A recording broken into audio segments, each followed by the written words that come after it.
Time देख रहे हैं आप। मैं हूं आपके साथ पलक शर्मा। वक्त हो गया उत्तर प्रदेश उत्तराखंड की बड़ी खबरों का, तो आइए रुक करते हैं इन प्रमुख खबरों की ओर, जहां पहली खबर रामनगर से है। आपको बता दें कि मानव वन्यजीव संघर्ष रोकने को लेकर एक गोष्ठी आयोजित की गई और साथ ही तराई पश्चिमी वन प्रभाग की रामनगर रेंज में जड़का वन परिसर में सोमवार को मानव वन्यजीव संघर्ष को लेकर ये महत्वपूर्ण गोष्ठी का आयोजन किया गया है। आपको बता दें कि गोष्ठी को लेकर रामनगर में तराई पश्चिमी वन प्रभाग की रेंजर और साथ ही अंतर्गत जुड़ाव वन परिसर में सोमवार को मानव वन्यजीव संघर्ष को लेकर एक महत्वपूर्ण बैठक की गई।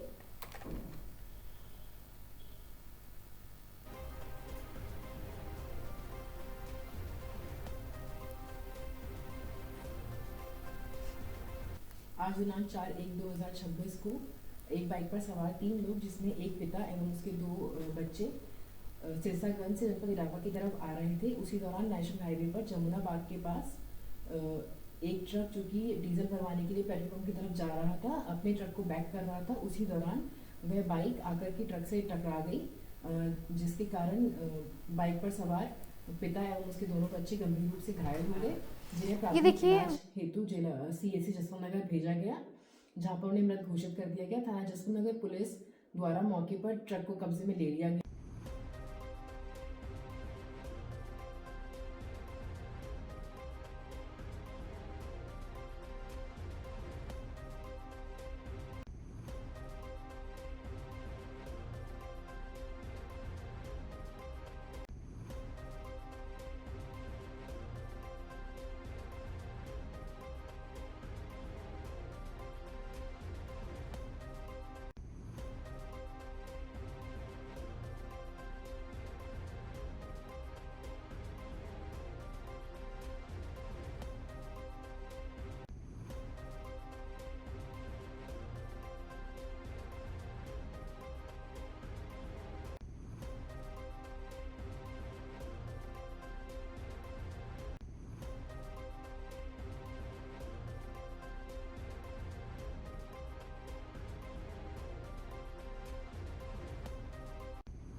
आज दिनांक 4/1/2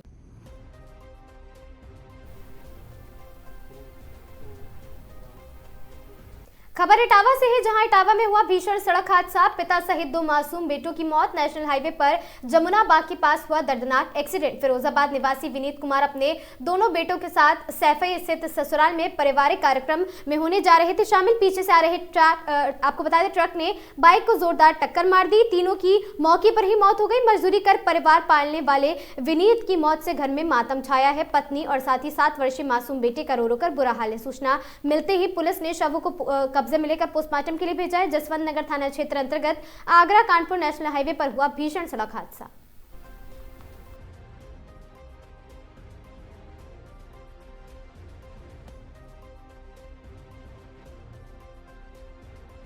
आज दिनांक 4/1/2026 को एक बाइक पर सवार 3 लोग, जिसमें एक पिता एवं उसके 2 बच्चे सिरसागंज से जनपद इलाका की तरफ आ रहे थे। उसी दौरान नेशनल हाईवे पर जमुना बाग के पास एक ट्रक जो कि डीजल भरवाने के लिए पेट्रोल पंप की तरफ जा रहा था, अपने ट्रक को बैक कर रहा था। उसी दौरान वह बाइक आकर के ट्रक से टकरा गई, जिसके कारण बाइक पर सवार पिता एवं उसके दोनों बच्चे गंभीर रूप से घायल हो गए, जिन्हें प्राथमिक इलाज हेतु सीएचसी जसवंत नगर भेजा गया, जहां पर उन्हें मृत घोषित कर दिया गया। थाना जसवंत नगर पुलिस द्वारा मौके पर ट्रक को कब्जे में ले लिया गया है। अग्रिम विधिक कार्यवाही अमल में लाई जा रही है।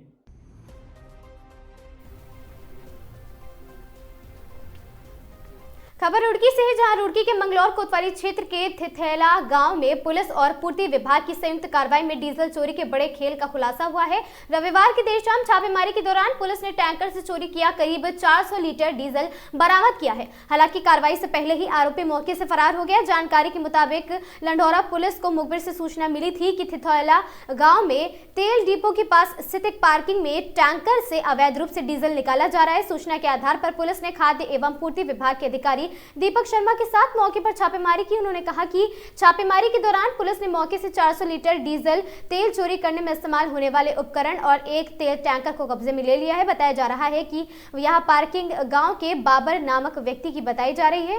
और साथ ही हमें मुखबिर से सूचना मिली थी कि थिथैला गांव की एक पार्किंग में टैंकर से अवैध रूप से तेल निकाला जा रहा है। वहीं पुलिस का कहना है कि तेल निकाला जा रहा था और साथ ही पुलिस का कहना है फरार आरोपियों की पहचान की जा रही है। जल्द ही उनके खिलाफ सख्त कार्रवाई की जाएगी। प्रशासन ने साफ किया है कि अवैध तेल कारोबारियों की किसी भी सूरत में उन्हें बर्दाश्त नहीं किया जाएगा। देखिए, ये थिथोला में हम लोग खड़े हैं। एक मुखबिर के माध्यम से सूचना मिली और हमारे साथ चौकी इंचार्ज लंडौरा जी के माध्यम से सूचना मिली है कि यहाँ पर कोई तेल चोरी की जा रही है टैंकर में से। तो हम लोग यहाँ पर पहुंचे हैं तो यहाँ पर एक टैंकर खड़ा हुआ है। बताया गया यहाँ पर पूछताछ में पुलिस के द्वारा भी और अन्य लोगों से पूछताछ की गई कि किसी बाबर नाम के व्यक्ति की ये जो जगह है, ये यहाँ पार्किंग स्थल यहाँ बनाया गया है। यहाँ पर आकर ये टैंकर खड़े होते हैं और उनमें से तेल निकालने की जो है यहाँ से तेल निकाला जाता है। और ये अभी मौके पर हमें ये पीछे आप देख सकते हैं, हालांकि अंधेरा हो गया है। लगभग छोटे ड्रम है नीले और एक वो पीले वाला है और उसमें से लगभग 400 लीटर के आसपास कुछ तरल पदार्थ है, संभवतः डीजल ही होगा। नाइट के समय तो ये बताया जा रहा है कि इसमें से निकाला जाता है। तो क्या कुछ कहेंगे किस तरह की यहाँ पे ये वारदातें हो रही है और क्या कुछ आगे की कार्रवाई आप लोगों की तरफ से रहेगी, किस तरह का अभियान चलता रहेगा ताकि ये काम इस तरह ना? हाँ, देखिए, जैसे आज ये सूचना मिली है और किसी भी माध्यम से अगर हमें सूचना हमारे तक पहुंचती है, पुलिस या मुखबिर के माध्यम से भी, तो इसमें जो भी अब नियमानुसार आगे कार्रवाई होती है, अभी इस पर कार्रवाई की जा रही है। और आगे भी अगर इस तरह का एक सघन चेकिंग अभियान मुझे लगता है करने की जरूरत यहाँ पर है और उस तरह से अभियान किया जाएगा और जो भी दोषी पाया जाएगा विधिक कार्रवाई उस हिसाब से नियमानुसार की जाएगी। नहीं, पार्किंग का तो हमें ये अवैध है या उसकी अपनी जगह है, ये तो जांच का विषय है, क्या है कि अवैध है या नहीं है। लेकिन फिलहाल मौके पे ये खड़ा हुआ है और अभी वो मौके से, जैसा कि दरोगा ने बताया कि फरार हो गया, तो जांच का विषय कि पार्किंग क्या है और क्या नहीं है। लेकिन ये क्या कुछ कार्रवाई कर रहे हैं, किन धाराओं में मुकदमा दर्ज किया जा रहा है? अभी देखते हैं नियमानुसार जो भी इस पर धाराएं बनेंगी उस पर नियमानुसार वही कार्रवाई, विधिक कार्रवाई की जाएगी। धर्मनगरी हरिद्वार में लगातार कोहरा और ठंडी हवाओं का प्रकोप जारी है। हाईवे से लेकर सड़क और साथ ही शहर गंगा घाटों पर कोहरा और ठंडी हवाएं चलती नजर आ रही हैं। नेशनल हाईवे पर कोहरे की वजह से वाहन धीमी गति से चलते दिख रहे हैं। वहीं सुबह से ही शीतलहर का प्रकोप जारी है।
2027 कुंभ की तैयारी ने पकड़ी रफ्तार। हरिद्वार में मंत्री विनय रोहिला की अध्यक्षता में उच्च स्तरीय बैठक हुई। दर्जा प्राप्त मंत्री विनय रोहिला की अध्यक्षता में हरिद्वार स्थित सीआर भवन में एक महत्वपूर्ण समीक्षा बैठक आयोजित की गई, जिसमें कुंभ मेले के दौरान देश विदेश से आने वाले करोड़ों श्रद्धालुओं की सुविधा और व्यवस्थाओं को लेकर विस्तार से चर्चा की जा रही थी। बैठक में जिले के विभिन्न विभागों के वरिष्ठ अधिकारी मौजूद रहे, जो सुरक्षा, यातायात, स्वास्थ्य, पेयजल, स्वच्छता और साथ ही ठहराव जैसी मूलभूत सुविधाओं को और अधिक सुदृढ़ बनाने पर मंथन किया है।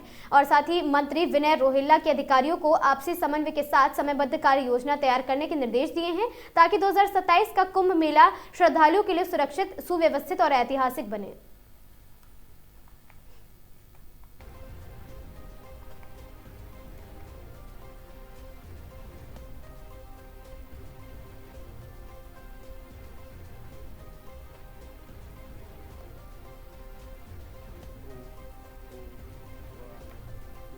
खबर हरदोई से है, जहां हरदोई नगर मजिस्ट्रेट सुनील कुमार त्रिवेदी की अवगत कराया है कि अध्यक्ष उत्तर प्रदेश राज्य महिला आयोग डॉक्टर बबीता सिंह जनपद भ्रमण के दौरान दिनांक 7 जनवरी 2026 को पूर्वाह्न 11 बजे स्वामी विवेकानंद सभागार कलेक्ट्रेट में महिला कल्याण, बाल विकास व पुष्टाहार, समाज कल्याण, स्वास्थ्य, बेसिक शिक्षा, माध्यमिक शिक्षा, पिछड़ा वर्ग कल्याण, दिव्यांग जन सशक्तिकरण, अल्पसंख्यक उद्योग, राष्ट्रीय आजीविका मिशन, पंचायती राज, कौशल विकास, परिवहन, मातृ शिशु एवं परिवार कल्याण विभाग द्वारा महिलाओं से संबंधित विभिन्न योजना की समीक्षा बैठक करेंगी। राज्य महिला आयोग की अध्यक्ष श्रीमती बबीता चौहान द्वारा जनपद में महिला उत्पीड़न से संबंधित प्रकरणों की पुलिस अधीक्षक अधिकारी, उनके द्वारा नामित वरिष्ठ पुलिस अधिकारी और साथ ही महिला थानाध्यक्ष एवं थाने के क्षेत्राधिकारी की समीक्षा बैठक करेंगी। और साथ ही उन्होंने बताया है कि अध्यक्ष द्वारा अपराह्न 2:15 पर जिला चिकित्सालय में गोद भराई, अन्नप्राशन एवं कन्या जन्मोत्सव कार्यक्रम में प्रतिभाग करने के उपरांत 3:15 पर जिला महिला कारागार का निरीक्षण करेंगी।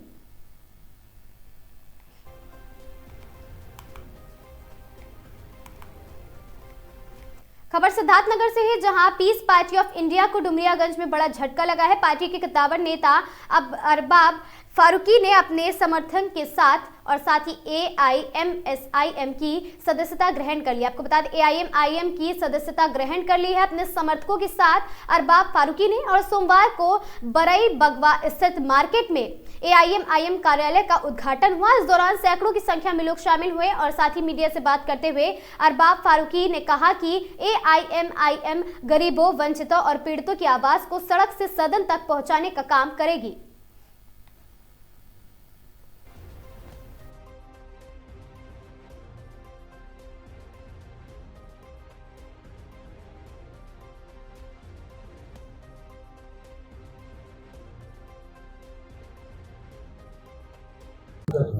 सर, आपने पार्टी छोड़ करके AIMIM ज्वाइन किया है, क्या मकसद है, क्या बड़ी वजह रही कि आपको जो है पार्टी बदलनी पड़ी? देखें, हमारे विधानसभा और पूरे प्रदेश में, देश में जो हमारे जानने वाले लोग थे, बहुत दिनों से उनका ये इसरार था और ख्वाहिश थी कि सड़क से सदन तक खुल करके मजलूमों के लिए आवाज उठाने वाले बैरिस्टर असदुद्दीन ओवैसी साहब की आवाज में आवाज मिलाया जाए। मुझे मजलिस इत्तेहादुल मुस्लिमीन की नीतियां अच्छी लगी, इसलिए मैंने नए सियासी सफर का आगाज मजलिस इत्तेहादुल मुस्लिमीन से किया है। आगे का कैसा सफर रहेगा, किस तरीके से आगे का कार्य रहेगा आपका काम? मजबूती के साथ विधानसभा 306 और जहां भी जरूरत पड़ेगी ऑल इंडिया मजलिस इत्तेहादुल मुस्लिमीन के लिए हम लोग मजबूती के साथ मजलूमों के साथ कंधे से कंधा मिला करके खड़े रहेंगे। जिस विधानसभा से आपने डुमरियागंज की यहाँ की जो स्थिति है राजनीतिक भौगोलिक जो आप देख रहे हैं, उसके लिए आपने क्या सोचा है, किस तरीके कदम उठाएंगे लड़ाई लड़ने के लिए, लोगों की आवाज उठाने के लिए? बिल्कुल, डुमरियागंज में शिक्षा, स्वास्थ्य और यहाँ वो तमाम मुद्दे जिसे नेताओं ने डुमरियागंज को हाईलाइट तो किया है, मगर एक तरीके से हिंदू मुसलमानों में और इंसानों में नफरत भरने का काम किया है। मेरी सबसे पहली ख्वाहिश ये होगी और मेरा सबसे पहला कदम ये होगा कि डुमरियागंज में अमन, हिंदू मुस्लिम एकता को मजबूती के साथ आवाम के दरमियान पहुंचाया जाए। किस हैसियत से आपने ज्वाइन किया है, क्या पद किया है आपका? अभी सिर्फ मैंने मजलिस इत्तेहादुल मुस्लिमीन के एक रुकन की हैसियत से पार्टी में शमूलियत अख्तियार की है। आने वाले दिनों में हमारे सूबाई सदर और बैरिस्टर असदुद्दीन ओवैसी साहब इंशाल्लाह मुंबई में मेरी मुलाकात अगले हफ्ते में होनी है, वहां तय किया जाएगा इंशाल्लाह। पूर्व की पार्टी में और वर्तमान में नीतियों में क्या अंतर आपको दिख रहा है, क्या फर्क दिख रहा है आपको, इसमें क्या नयापन है जो वहां पे नहीं था? जो आवाम की आवाज है, जो मैंने महसूस किया कि सारे मुद्दों पर मुखर होकर के सड़क से सदन तक जो आवाज बैरिस्टर असदुद्दीन ओवैसी साहब उठाते हैं, वो उनकी ये अदा और उनका ये तरीक़ेकार मुझे बहुत अच्छा लगा, जिसकी वजह से मैंने मजलिस में शमूलियत इख्तियार की। उन्नाव में डिपार्टमेंटल स्टोर में भीषण आग लगी है। महाराजा डिपार्टमेंटल स्टोर में लगी भीषण आग इलाके में हड़कंप, शटर खुलते ही उठी तेज लपटें, पूरी दुकान आग की चपेट में और साथ ही ओवन, फ्रिज, बेकरी सहित लाखों का सामान जलकर राख हुआ है और धुएं का गुब्बार देख आसपास के दुकानदारों में दहशत का माहौल व्याप्त है। सूचना पर दमकल की कई गाड़ियां मौके पर पहुंची हैं। कड़ी मशक्कत कोतवाली सदर प्रभारी चंद्रकांत मिश्र पुलिस बल के साथ वहां पर मौके पर पहुंचे। शॉर्ट सर्किट की आशंका, कोई हताहत नहीं, जांच जारी है। सदर कोतवाली क्षेत्र के नगर पालिका के सामने का मामला।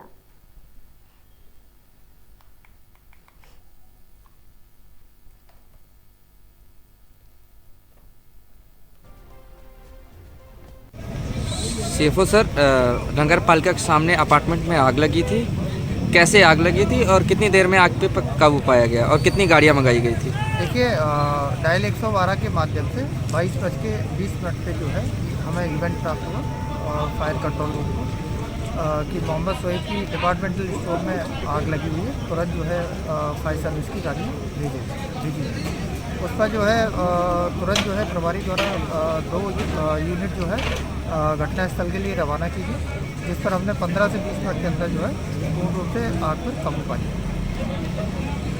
किसी जान मान का कोई घायल हुआ? नहीं, इसमें किसी प्रकार कोई जनहानि या किसी तरीके का कोई ऐसा रिस्क नहीं है। बाकी आग पर पूर्ण रूप से काबू पा लिया गया।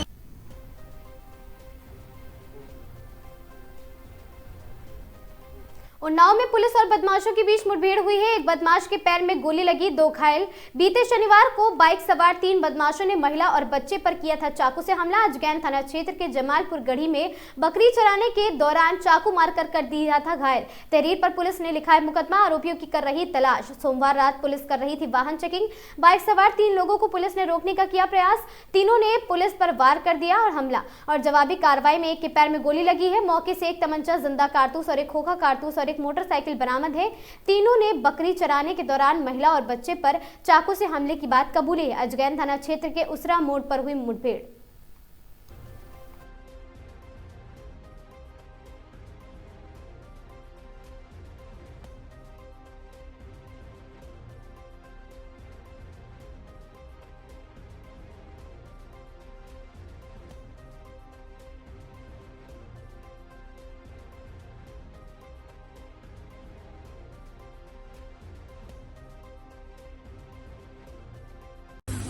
दिनांक 3 तारीख को समय लगभग 2 बजे जमालपुर मढ़ी एक गांव जो थाना अजगैन क्षेत्र के अंतर्गत आता है, वहां पर एक महिला बकरी चरा रही थी अपने बच्चों के साथ।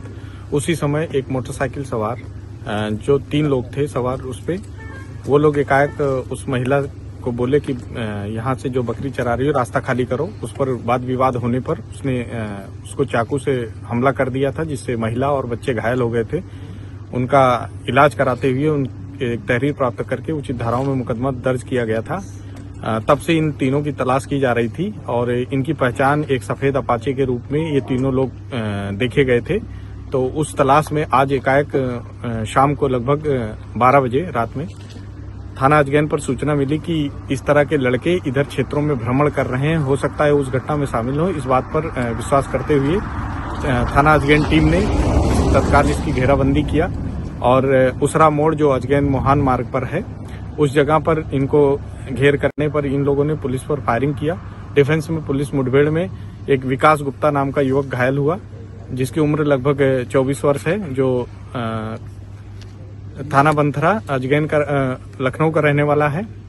उसके 2 साथी और गिरफ्तार हुए हैं। एक की पहचान संजय और एक की पहचान लक्ष्मी नारायण के रूप में हुई, जो दोनों ही लखनऊ के रहने वाले हैं। इन तीनों को गिरफ्तार किया गया है। विकास को इलाज के लिए अस्पताल भेजा गया है। बाकी दोनों से पूछताछ करके अग्रिम कार्रवाई की जा रही है। प्रथम दृष्टया पूछताछ में इन लोगों ने 3 तारीख की घटना कारित करना स्वीकार किया है, जिसके आधार पर आगे डेवलप करके इसमें विधिक कार्रवाई की जा रही है।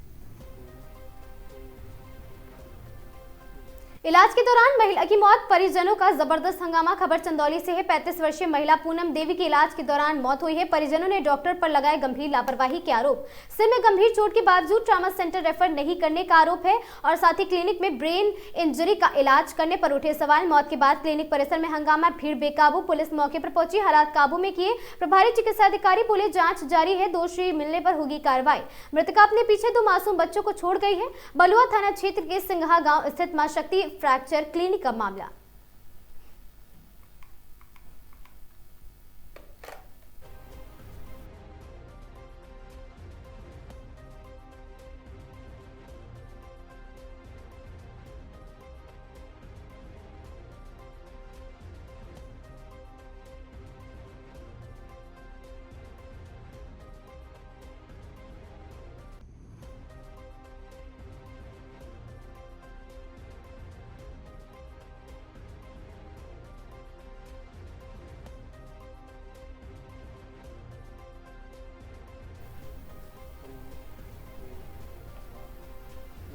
खबर मऊ से है, जहां काशी एक्सप्रेस ट्रेन को बम से उड़ाने की मिली है धमकी। आपको बता दें कि धमकी के बाद रेलवे स्टेशन पर मचा हड़कंप। सूचना मिलने पर शहर कोतवाली सहित भारी संख्या में फोर्स रेलवे स्टेशन पर पहुंची। सभी यात्री को स्टेशन से किया गया बाहर। रेलवे स्टेशन पर एक बैग मिला। संदिग्ध जान जोखिम में डालकर शहर कोतवाल अनिल सिंह ने संदिग्ध बैग को स्टेशन परिसर से किया बाहर और बम स्क्वाड टीम संदिग्ध बैग की कर रही जांच। काशी एक्सप्रेस ट्रेन की रेलवे पुलिस और जिला पुलिस कर रही है जांच। अज्ञात फोन के द्वारा रेलवे स्टेशन पर मचा हड़कंप, मऊ रेलवे स्टेशन का पूरा मामला। सर क्या कुछ है रेलवे स्टेशन पर, किस तरह की सूचना मिली और क्या है? देखिए आज लगभग 9:30 बजे कंट्रोल रूम का एक अज्ञात फोन से कॉल आया था कि जो एक ट्रेन है गोरखपुर से मुंबई जाता है, काशी एक्सप्रेस है, उसमें बम का सूचना था। जैसा ही सूचना मिला पुलिस, मऊ पुलिस का पूरा टीम, GRPF, RPF और हम लोग का ये टीम मऊ रेलवे स्टेशन पे तैयारी मोड पे थे। जैसा ही ट्रेन पहुंचती तुरंत पब्लिक को और यात्रियों को वहाँ से दूर हटा दिया गया था, सेफ दूर पर। फिर हम लोग का संयुक्त टीम ने हर एक बोगी का चेकिंग किया गया है। अभी चेकिंग के दौरान ऐसा कुछ मिला नहीं। हम लोग अभी और भी चेकिंग कर रहे हैं और जो अज्ञात कॉल आया उसी कॉल के बारे में भी जानकारी किया जा रहा है, पूछताछ किया जा रहा है लोगों से। अभी कोई ऐसा कुछ सर ये कॉल कहाँ से की गई थी, कुछ पता जानकारी मिले? अभी ये इंटरनेट कॉल लग रहा है। अभी हम लोग का सर्विलेंस टीम इसमें काम कर रही है। जैसा सूचना प्राप्त होगा उस हिसाब से हम आगे की विधि कार्रवाई करेंगे। एक संदिग्ध बैग मिला था, उसमें कुछ निकला नहीं, ऐसा कुछ नहीं मिला है। सर यात्रियों को कैसे भेजा जाएगा? अभी उसी ट्रेन में चेकिंग करके दोबारा उसी ट्रेन में भेजा जाएगा। सर क्या कुछ है रेलवे स्टेशन पर, किस तरह की सूचना? उन्नाव गगनखेड़ा बाईपास के पास लखनऊ कानपुर नेशनल हाईवे पर कानून की उड़ रही धज्जियां। आपको बता दें, काजल नाम की युवती नेशनल हाईवे पर खुलेआम लेट कर रही नागिन डांस। तेज रफ्तार वाहनों के बीच जानलेवा स्टंट, बड़ा हादसा टलने की आशंका। हाईवे पर अफरा तफरी, वाहन चालकों में दहशत, कानून व्यवस्था पर उठे गंभीर सवाल। पुलिस नदारत, हाईवे पर अश्लीलता फैलाने का आरोप। वीडियो सोशल मीडिया पर तेजी से वायरल। सदर कोतवाली क्षेत्र के गगनखेड़ा का मामला।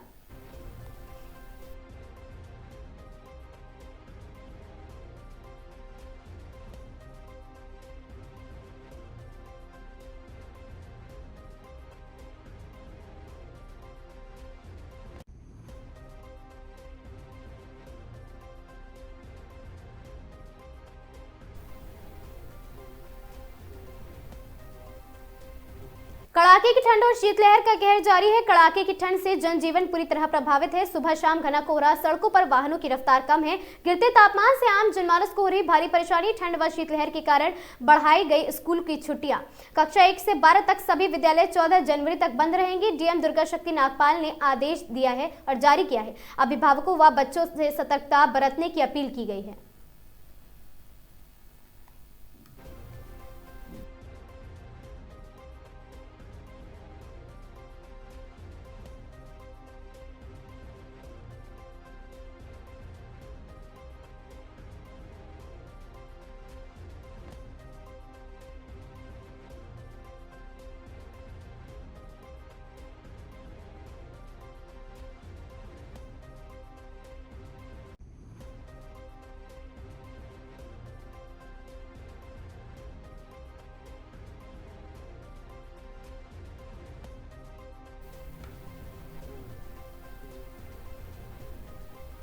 खबर सिद्धार्थनगर से है, जहां जोगिया विकासखंड की खेतवल मिश्र गौशाला से गौवंश संरक्षण की शर्मनाक तस्वीर का वीडियो वायरल हुआ है। गौशाला के मुख्य गेट पर ताला अंदर भूख प्यास से तड़पते मिले बेसहारा गौवंश। दो गौवंश अर्धमृत अवस्था में है, आंखें फूटी और शरीर पर पड़े सख्त जख्म।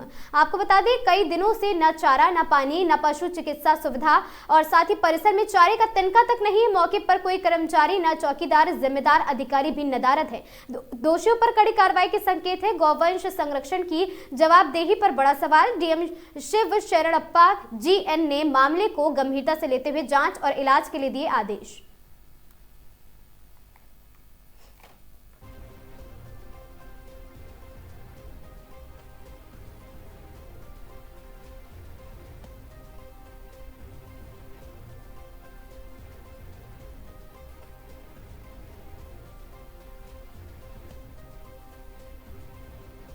सर, जोगिया ब्लॉक के खेतवल मिश्र गांव में गौशाला है, गौशाला में गौवंश मर रहे हैं, उसका वीडियो सोशल मीडिया पे वायरल हो रहा है। ये मामला आपके माध्यम से हमारे संज्ञान में आया है। इसमें हम लोग जिला स्तरीय अधिकारियों को अभी भेज के हम लोग जांच करा के नियमानुसार कार्रवाई किया जाएगा। श्रावस्ती के भिंगा कोतवाली क्षेत्र से एक बेहद भावुक कर देने वाला मामला सामने आया है, जहां समय रहते पुलिस की सक्रियता ने एक युवक की जान बचा ली है। प्रेम संबंधों में आए दूरी और प्रेमिका का रिश्ता कहीं और तय हो जाने से युवक मानसिक रूप से टूट गया था और इसी तनाव में युवक ने सोशल मीडिया पर एक भावनात्मक पोस्ट साझा कर अपनी जान देने की बात कही थी, जिसके बाद इलाके में हड़कंप मच गया। पोस्ट की जानकारी मिलते ही पुलिस तुरंत अलर्ट हुई। पुलिस अधीक्षक राहुल भाटी के निर्देश पर बिना समय गंवाए टीम गठित की गई और मात्र 20 मिनट के भीतर पुलिस युवक तक पहुंच गई है। जब पुलिस टीम ने मौके पर पहुंचे तो युवक अत्यधिक तनाव की स्थिति में पाया गया है और साथ ही पुलिस ने तत्परता दिखाते हुए स्थिति को संभाल लिया और युवक को सुरक्षित बाहर निकाल लिया है। समय पर की गई इस कार्रवाई से न सिर्फ एक युवक की जान बची है, बल्कि एक पूरा परिवार उजड़ने से बच गया है। इसके बाद युवक की काउंसलिंग कराई गई और उसे परिजनों के सुपुर्द किया गया। फिलहाल युवक सुरक्षित है और पुलिस आगे की आवश्यक कार्रवाई में जुटी हुई है।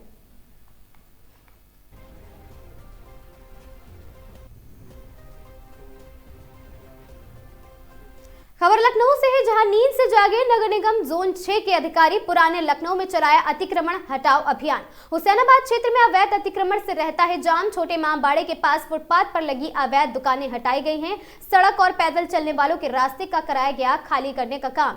आपको बता दें कि अकबरी गेट और साथ ही मोबिन होटल के पास भी जाम की गंभीर स्थिति रहती है। दोपहर, दिन और रात तक लगा रहता है जाम। केजीएमयू ट्रामा सेंटर लारी जाने वाले मरीज होते रहते हैं परेशान।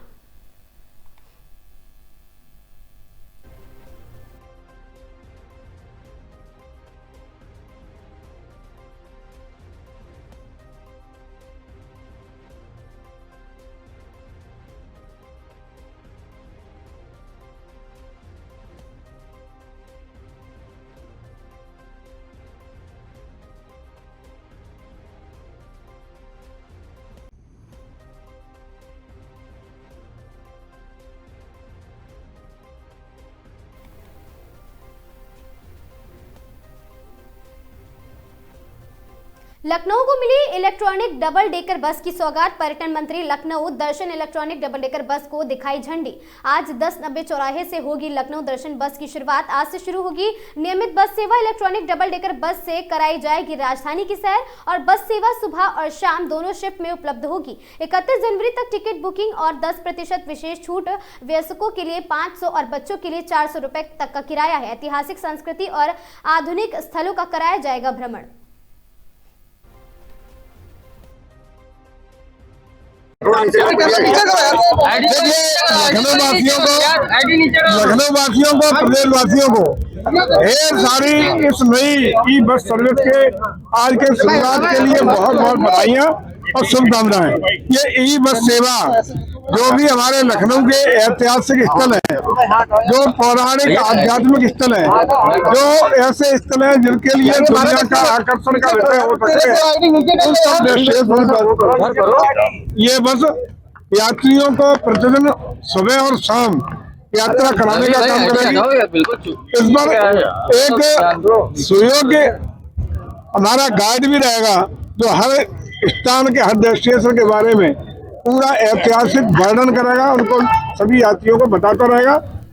ये बहुत शुरुआत आज हुई है, इसमें हम लोग आगे इसको बढ़ा करके उत्तर प्रदेश उत्तराखंड की इन तमाम खबरों में आज के लिए बस इतना ही। ऐसी खबरों से लगातार जुड़े रहने के लिए बने रहें हमारे साथ और देखते रहें आगाज टाइम्स।